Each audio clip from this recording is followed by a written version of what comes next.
If your book is live on KDP but not getting any traction, this is probably why. You're not ranking for anything people are actually searching for. That's where Publisher Rocket comes in. I use it to find keywords that people are already searching on Amazon with real numbers, search volume, competition, even estimated earnings. Then I add those keywords to my book's title, subtitle, and back end, so it starts ranking for stuff people are typing in. Next, I check categories. Rocket shows me which categories are easier to rank in, and even tells me how many sales it takes to hit number 1 in each. Then I spy on the competition.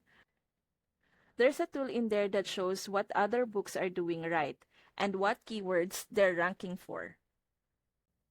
Finally, I use their Amazon Ads tool to pull a bunch of high-performing keywords for ads that actually work. If you want to actually rank and sell your book on Amazon, click the link in the description and get Publisher Rocket. I don't launch without it, and I don't guess anymore.